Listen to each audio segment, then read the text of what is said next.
What would you say to somebody who would just think you're like a crazy cat lady who feeds the cats? I'd say there's a method to my madness.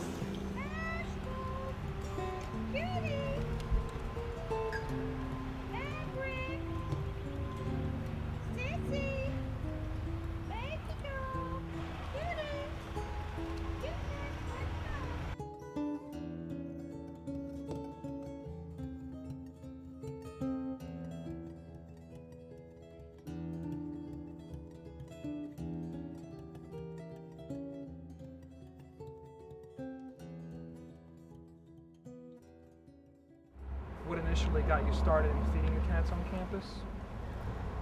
Well, I lost my cat in 1995, and I was very sad and upset about it.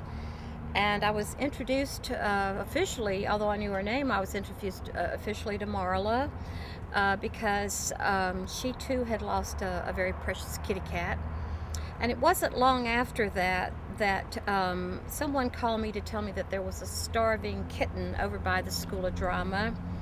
And I went over and saw it only once, never saw it again. I think it didn't make it. But they told me that there were others, and we discovered that they were somewhere near the wooden steps by Sanford Dorm. I believe I called Marla to see what she thought, and I guess the rest, as they say, is history. We just kind of, it just happened. And it's all Martha's fault.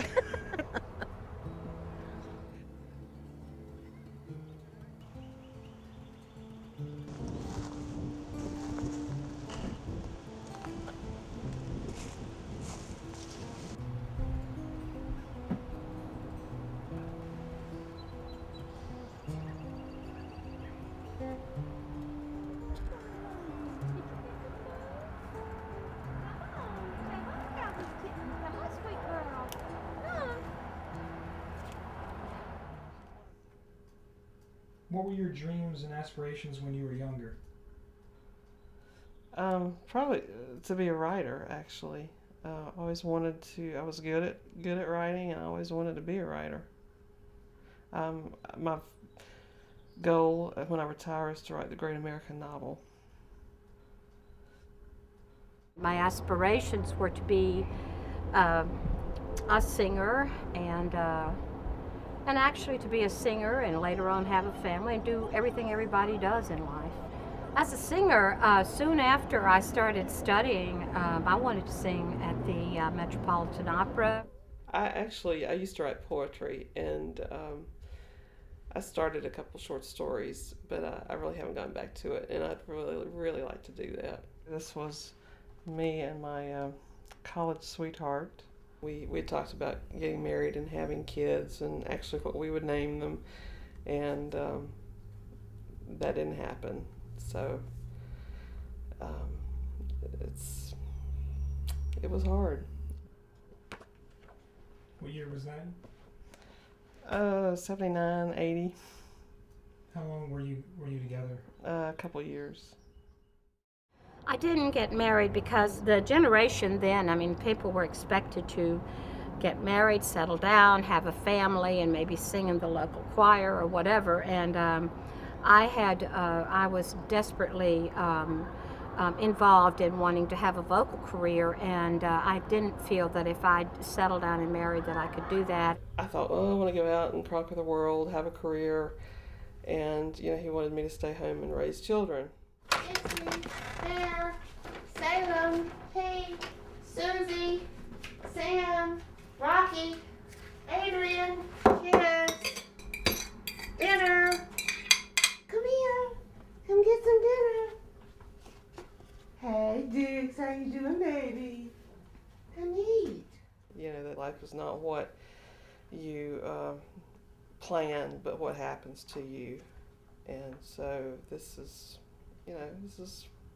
was in the cards for me, and not what I would have chosen, but you have to be accepting. All of my life I've supported myself, and all of my life I have, especially after my father died and then my relationship broke up, I really I just was on my own so much in my life that I've just gotten used. I travel a lot in my job. We're alone. Sometimes we eat with other college representatives. Sometimes we eat alone. And I've just come. It doesn't bother me at all. There could be families all around me, and I really doesn't bother me. And so I have come to terms. I mean, and people have said to me, it really doesn't bother you, does it? And no, but then after they say that, I'll go home and sort of think about it a little bit.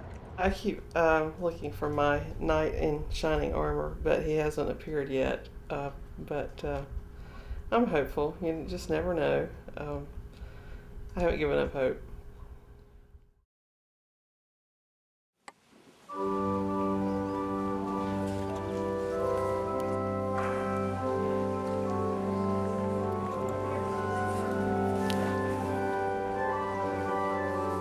this Mother's Day, we will hear for the very first time from our Jubilee Choir.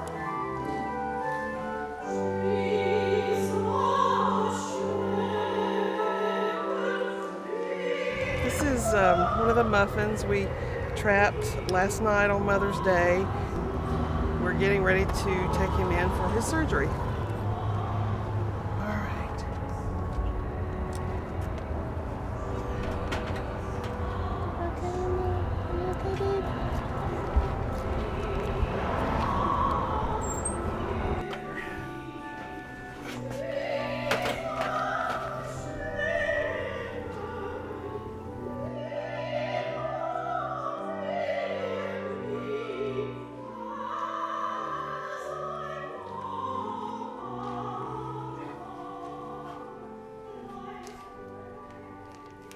I know ultimately it's the best thing for them, and so I'm okay with that. It's hard to watch them, take them in and put them into surgery, but I know that it's the best thing for everybody.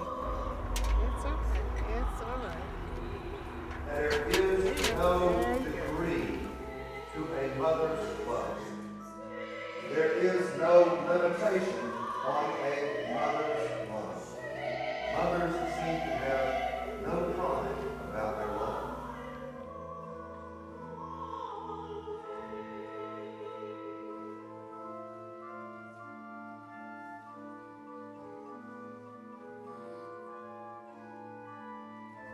Feral cats don't live a long life. Typically, it's 3 to 5 years is the max, and because they're in a hostile environment. Marla has had to do much harder things than I, and in burying some.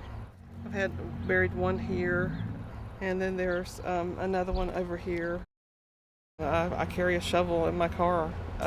It's just something that you have to deal with. I think we all sometimes fear death, maybe death coming too soon or before we get to sing all of our songs.